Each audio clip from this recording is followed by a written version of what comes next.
The following broadcast is released under a Creative Commons license.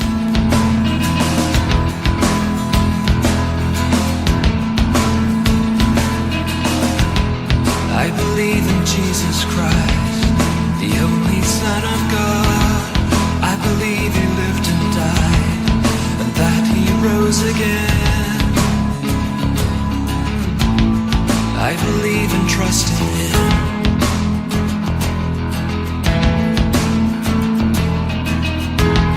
He ascended into heaven. Christ, our living head, will one day come again to judge the living and the dead.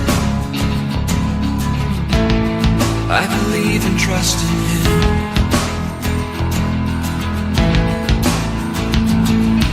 I will trust in my Redeemer, sing of His love that lasts forever, know His full and sure salvation. I will trust in Him. Oh, the world falls around me, I rest and know that He has found me. Christ, the rock, is my foundation. I will trust in Him. I will trust in Him.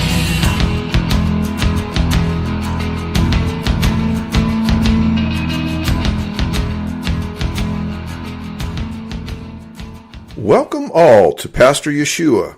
You've been listening to Creed by Richard Jensen from his album, Order of Service. By way of introduction, Pastor is an acrostic which stands for Preaching All Salvation Through One Redeemer. Our Redeemer, Yeshua, Jesus, is the Hebrew name for the Lord. It means Yahweh, the Lord, is salvation. Translated from Hebrew into the Greek language, the name Yeshua becomes Jesus. The English transliteration for Jesus is Jesus. This program deals with apologetics, questions on and about God, the Bible, and the Christian faith. I take questions and seek by Scripture to give answers and encouragement for everyone, including the tough-minded living in today's skeptical society. And now, let's join Pastor Yeshua. Welcome again to Pastor Yeshua. In part 1 of this episode, we began to take a look at the central claim and the cornerstone to Christianity. We pointed out that even outside of Christianity, the resurrection of Jesus of Nazareth is an issue for which the answer for every man, woman, and child bears eternal consequences. Since the stakes are so high, each person owes it to themselves to carefully examine and weigh the evidence before making a conclusion. We began by identifying 12 presumptive facts regarding the investigation and exploration of Jesus' resurrection. In part 1, we discussed the presumptive fact that Jesus was crucified and Jesus died. In part 2, we addressed the fact that Jesus' body was placed in a known, accessible tomb, that Jesus' disciples were scattered abroad after Jesus' crucifixion, that the tomb where Jesus was buried was empty 3 days after his death, and that a large number of the disciples, both separately and together, said that they saw, touched, and ate together with Jesus after his death. In part 2 and 3, we began to see how each of Jesus' disciples was psychologically transformed after his resurrection.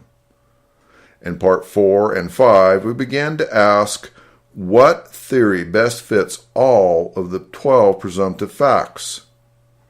So far, we have examined 5 of 17 theories and or allegations which generally represent the typical theories posed throughout history to explain Jesus' resurrection. The theories examined so far were: 1. The disciples stole Jesus' body and preached Jesus as having raised from the dead. 2. The Jewish leaders took Jesus' body. 3. The Roman authorities took Jesus' body. 4. The women went to the wrong tomb. and 5, Jesus resuscitated after having swooned and came forth. So far, the theories presented have failed to provide an effective explanation and have been found to be logically deficient. In this episode, we continue examining the remaining theories posited.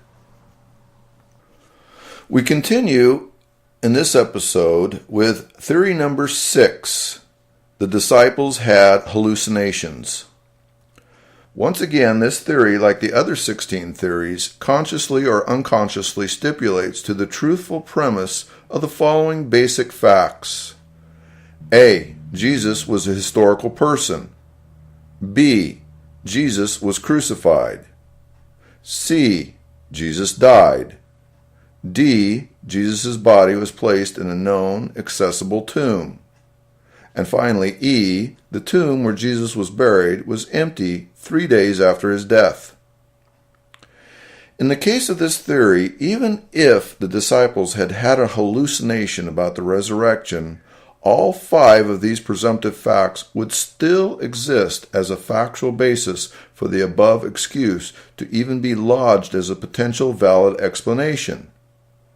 So, as before, we have a theory posed by skeptics designed ostensibly to explain or dismiss Jesus' resurrection, which at the outset substantiates 5 of the 12 presumptive facts presented. As we continue our examination of this particular theory, we encounter the following problems. 1. If we are going to assume that having a hallucination explains the resurrection, then we also have to assume that each and every one of the disciples had the same or similar hallucinations, as well as hundreds of others who shared in that same hallucination. 2. Having the most elaborate hallucination on record, even using the best prescription drugs available just to make it more realistic, would still not preclude the Jewish religious or Roman authorities or any other skeptic from opening Jesus' tomb and producing his corpse to dispel the claims of the resurrection driven by imagination or hallucination. 3. Hallucinations don't last forever. Eventually, statistics would dictate that one of the disciples and or followers of Jesus would have to come to their senses and realize that they had been hallucinating. However, in every case, the disciples continued soberly and faithfully to stick to the same story which they had seen, heard, and experienced.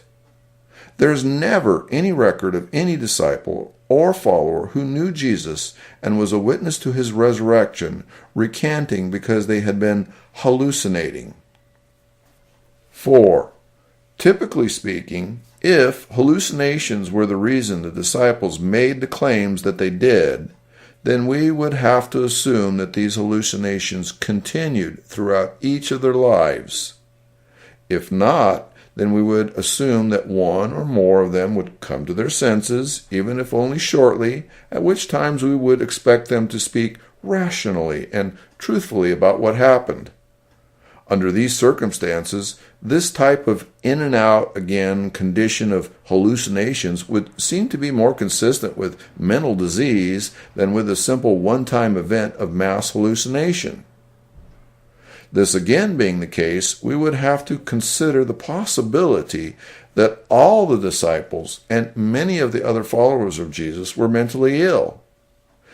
If so, then how do we explain some of the writings found in the New Testament, which even by many secular or even atheist standards contain some of the most beautiful, meaningful, inspirational, and uplifting thoughts to be found anywhere in literature? How do we explain their own self-described joy, peace, hope, endurance, perseverance, fearlessness in the face of intense persecution, trials, and tribulation, which would certainly worsen any mental problem said to exist?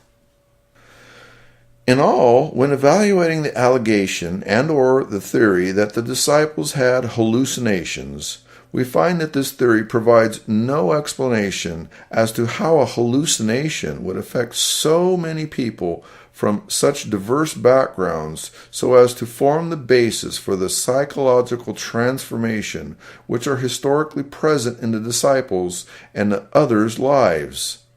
It gives no answer as to why the percipient authorities, witnesses, and involved parties would not take the obvious and simple act of recovering Jesus' corpse from the tomb and confronting those who were making their delusional claims that Jesus had risen from the dead.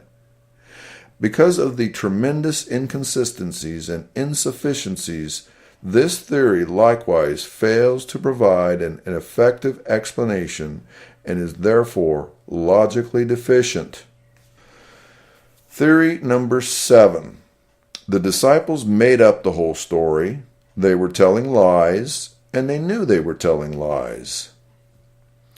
Now again, this theory, like the other 16 theories, consciously or unconsciously stipulates to the truthful premise of the following presumptive facts.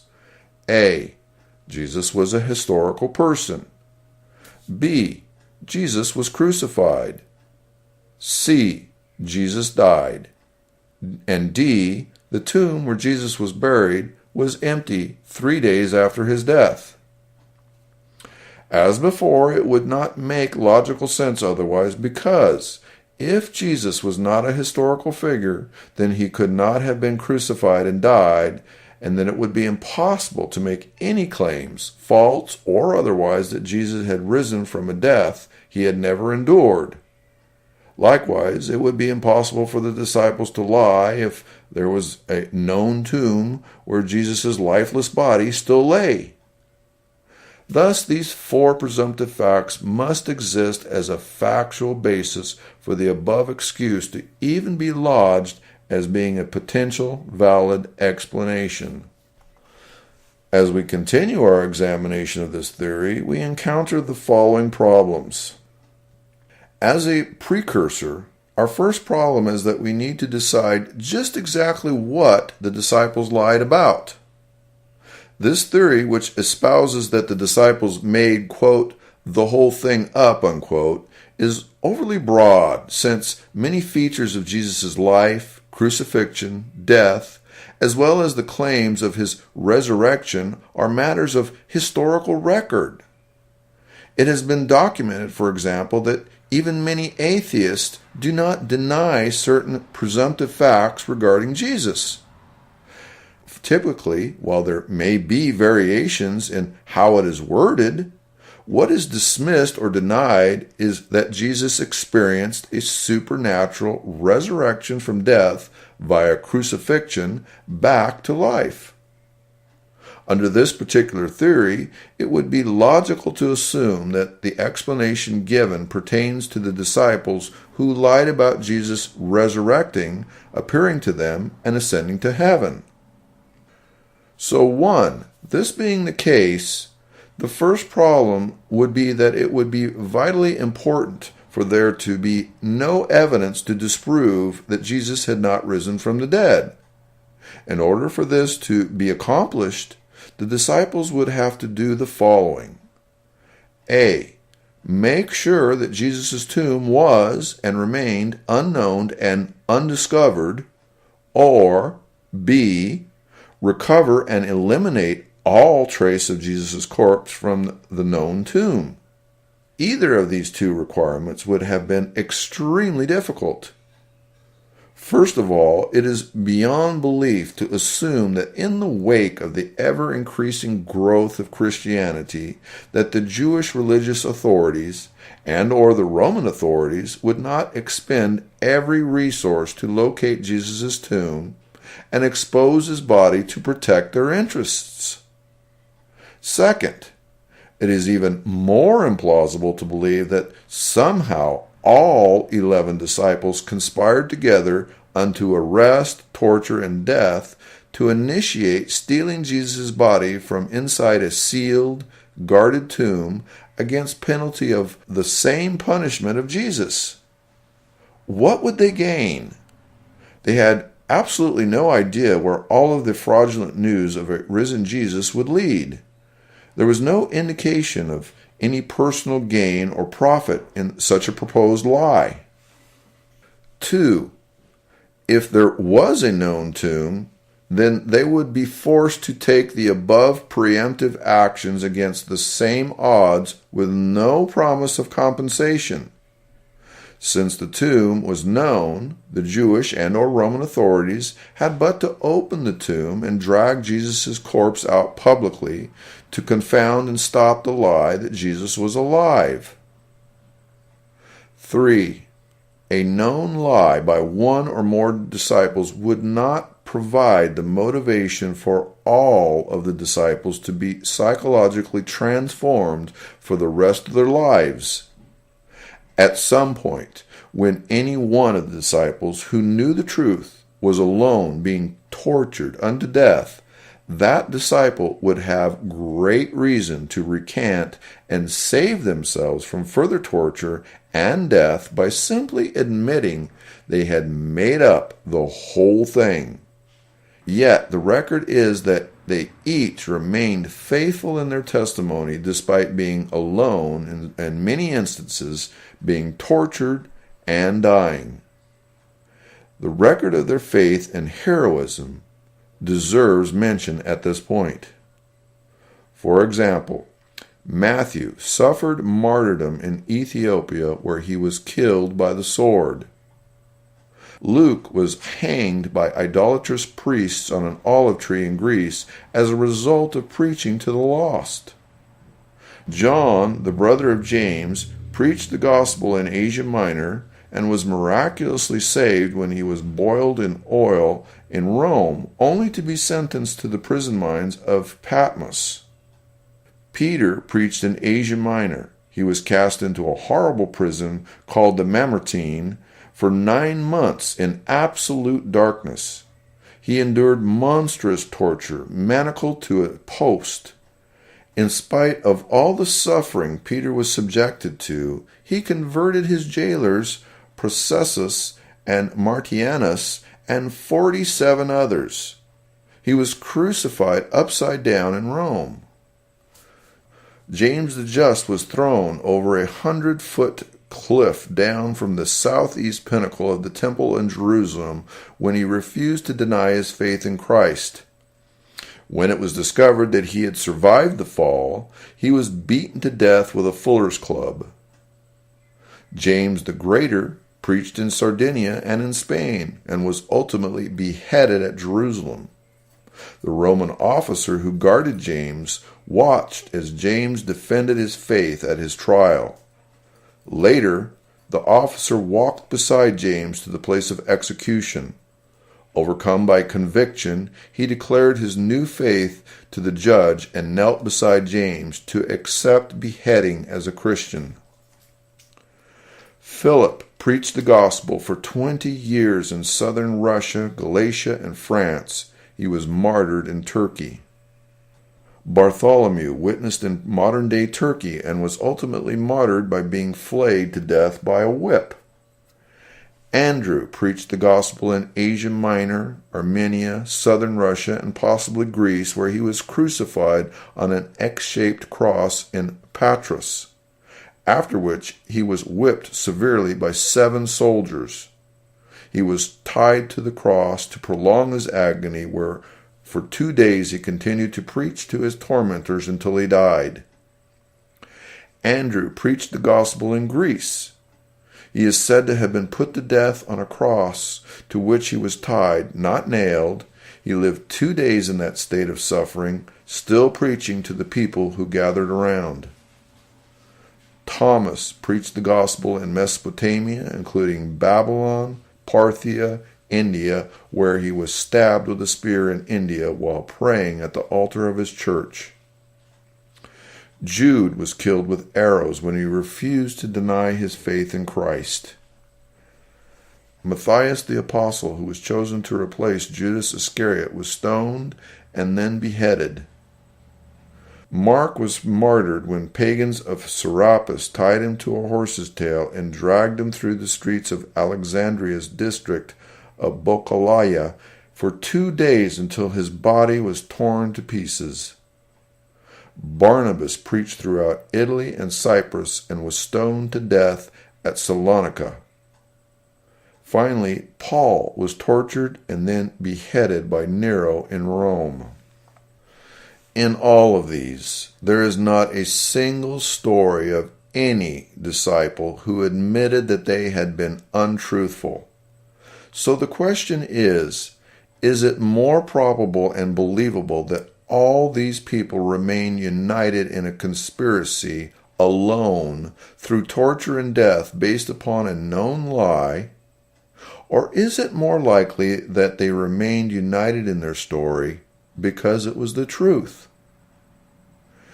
In all, when evaluating the theory or the allegation that the disciples made up the whole story, they are telling lies and they knew they were telling lies, we find that this theory provides no explanation as to how a known lie would affect so many people from diverse backgrounds so as to form the basis for the psychological transformations which are historically present in the disciples' and others' lives. It gives no answer as to why the precipient authorities, witnesses, and involved parties would not take the obvious and simple act of recovering Jesus' corpse from the tomb and confronting those who were making their fictional claims that Jesus had risen from the dead. Because of the tremendous inconsistencies and insufficiencies, this theory likewise fails to provide an effective explanation and is therefore logically deficient. Theory number 8. The gardener removed Jesus' body, sometimes called the lettuce theory. This theory arises from the account given in John chapter 20 verses 11 through 17 regarding the first encounter with Jesus after his resurrection. The incident is recorded as follows, quote, "But Mary stood without at the sepulchre weeping, and as she wept, she stooped down and looked into the sepulchre, and seeth 2 angels in white sitting, the one at the head, and the other at the feet, where the body of Jesus had lain. And they said unto her, Woman, why weepest thou? She saith unto them, Because they have taken away my Lord, and I know not where they have lain him. And when she had thus said, she turned herself back, and saw Jesus standing, and knew not that it was Jesus. Jesus saith unto her, Woman, why weepest thou? Whom seekest thou? She, supposing him to be the gardener, saith unto him, Sir, if thou have borne him hence, tell me where thou hast laid him, and I will take him away. Jesus saith unto her, Mary. She turned herself and said unto him, Rabboni, which is to say, Master. Jesus saith unto her, Touch me not, for I am not yet ascended to my Father, but go to my brethren and say unto them, I ascend unto my Father and your Father, and to my God and your God. Unquote. Thus, the short answer to this theory is that there never was a gardener. One has to ignore or deny the narrative given here, which clearly tells us that for whatever reason, Mary mistook the risen Jesus for a supposed gardener. However, Jesus himself here corrects Mary and identifies himself as her risen Lord. Nevertheless, this theory, euphemistically dubbed the lettuce theory, would have us believe that there was in fact a gardener, despite the text, who for whatever reasons unknown took Jesus' body from the tomb and did something with it, causing everyone to assume that Jesus was risen from the dead. All this being said, this theory, like the other 16 theories, consciously or unconsciously stipulates to the following presumptive facts. A. Jesus was a historical person. B. Jesus was crucified. C. Jesus died. D. Jesus' body was placed in a known, accessible tomb. And E. The tomb where Jesus was buried was empty 3 days after his death. If this were not the fact, then there would be little, if any, point in discussing whether or not the gardener or anyone else would have been able to remove a body which had never existed to begin with. It would also not make logical sense, because if Jesus had not been crucified and died, there would have been no body which needed removing. Likewise, it would be impossible for the gardener to remove Jesus' body if he did not know where his body was. Lastly, making the allegation that the gardener or anyone else removed Jesus' body would be pretty hollow if Jesus' tomb was still occupied by his corpse. Thus, all 5 of these presumptive facts must exist as a factual basis for the above excuse to even be lodged as a potential valid explanation. As we continue our examination of this theory, we encounter the following problems. A. This theory fails to find any historical support beyond the mention of a gardener in the above text, which in context is again abundantly clear that Mary was mistaken in her initial identification of Jesus, who she momentarily assumed to be a gardener. B. This theory fails to provide any motivation or reason why a gardener would want to risk implicating himself in the removal of a person considered to be a convicted criminal and enemy of both the Jewish and Roman authorities. C.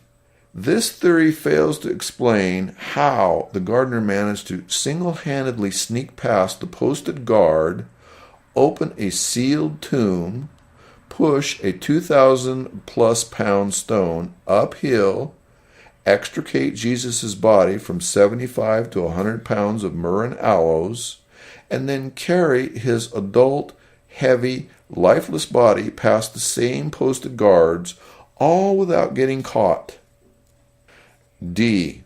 If there was a gardener, then we must assume that either it was a secret that there was a gardener, or we must assume that despite the fact that it was well known that there was a gardener, that not one of the very passionate and motivated Jewish and or Roman authorities would ever take the time to locate and question the gardener in the obvious effort to discover the truth. If it were such a secret, then how do we explain our knowledge of such a secret 2,000 years later? E. This theory fails to give any believable explanation for the psychological transformation of the disciples. Under this theory, we are to believe that each of the depressed and discouraged disciples were completely transformed for the remainder of their lives by the simple disappearance of Jesus' body, despite all of the troubles and trials that they went through. F. Further, not only were the disciples simply overly excited by the disappearance of Jesus' body, but they then proceeded to repeatedly lie about having seen the physical resurrected body of Jesus and having eaten and touched him. To compound matters, the disciples managed to somehow maintain this same lie despite persecution, arrest, trials, torture, and death. G. Not only did the disciples enter into this conspiracy, but we have the report that hundreds of others also maintained that they saw the risen Jesus, despite the fact that he was simply missing. One of the most perplexing aspects of this theory is this. Since the only place which historically makes mention of a gardener in connection to Jesus' resurrection is the Bible, then by logical deduction we must assume that the atheists and or the skeptics who are making this claim are using the Bible as a historical proof text with which to argue a theory to then disprove the same Bible which says that Jesus rose from the dead. So the question is, why do they believe the Bible in one case but dismiss and deny the same Bible in another case? I would submit that this is an example of how being intellectually disingenuous and dishonest to begin with tends to prohibit the search for truth wherever it may lead. In all, when evaluating the allegation and or theory that the gardener removed Jesus' body and the disciples subsequently falsely preached Jesus as having raised from the dead, we find that this explanation provides very little, if any, credibility which would be necessary to initiate the birth of the Christian faith. This theory would hold less potential still to maintain, much less grow, the Christian church. In conclusion, this theory is highly inadequate to explain and justify Jesus' resurrection and the phenomena of his church. Because of this theory's inconsistencies and insufficiencies, this theory fails to provide an effective explanation and is therefore logically deficient. This concludes this episode. Please join me for part 7 of this series. Now, if you have any questions about God, the Bible, and or the Christian faith, I encourage you to send me an email at pastor_Yeshua@yahoo.com. That's pastor_YESHUA@yahoo.com. Thank you for listening. The world falls around me, I rest. I know that He has found me. Christ, the rock, is my